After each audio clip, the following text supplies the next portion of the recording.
हुकूमत इनकी थी। जनाब स्पीकर,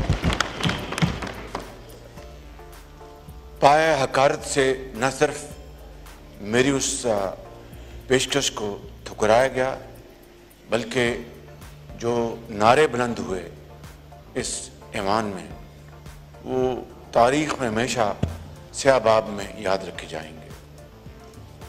जनाब स्पीकर, अगर किसी के साथ कुछ ज़्यादती होती है तो यकीनन इंसाफ का पलड़ा हर वक्त भारी रहना चाहिए, इसमें कोई दो राय नहीं।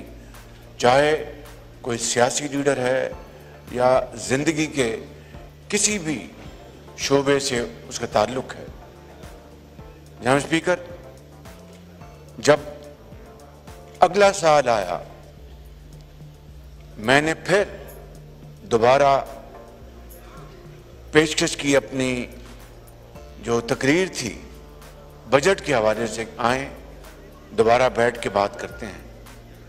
फिर ऐसे नारे बुलंद हुए जिनका जिक्र करना मैं समझता हूं कि इस ऐवान की तौहीन है। जनाब स्पीकर, आज ये जो तल्खियां जिस हद तक पहुंच गई हैं, इसका जिम्मेदार कौन है? ये आज मैं समझता हूं कि 76 साल बाद हम ऐसी जगह पर पहुंचे हैं कि एक दूसरे से हाथ मिलाने से भी अब झिझकते हैं। इसी मुल्क में वो ज़माना था कि असम्बलियों में बड़ी तनकीद होती थी, बहुत ज़्यादा मुखालफत में बातें होती थी, लेकिन वो ज़माना था जब सियासतदान एक दूसरे के दुख और सुख में शरीक होते थे। जनाब स्पीकर, आज अगर इनके बानी को अगर वहाँ पर कोई मसाइब हैं, मुश्किलात हैं, तो बताएं, बैठ के बात करें। मैं आज फिर कहता हूँ, आए बैठ के बात करें और बैठ के मामलात को तय करें।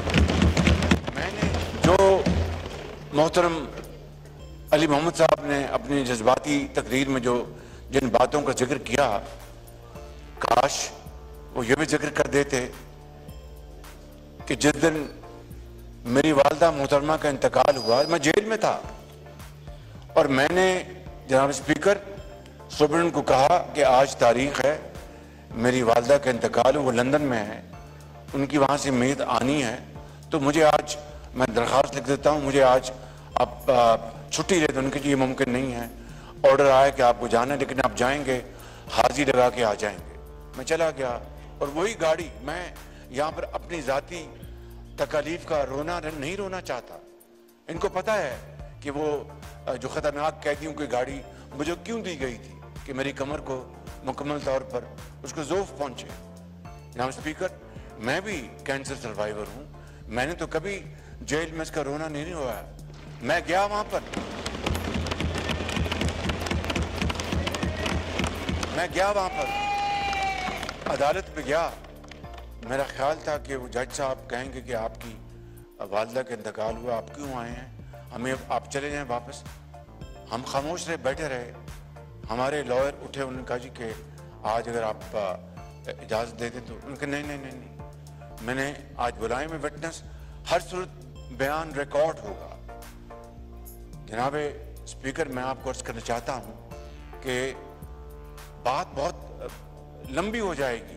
ये ख्वाजा आसिफ साहब बैठे हैं, ये राना सनाउल्लाह बैठे हैं, इनको ज़मीनों पर लटाया गया, इनको खाना, ये तो देखिए फैसला इनको कबूल है या नहीं है, या मुझे कबूल है या नहीं है, लेकिन अगर एक फैसला आता है तो एक अंडर ट्रायल कैदी या अली मोहम्मद साहब मुझसे बेहतर जानते हैं।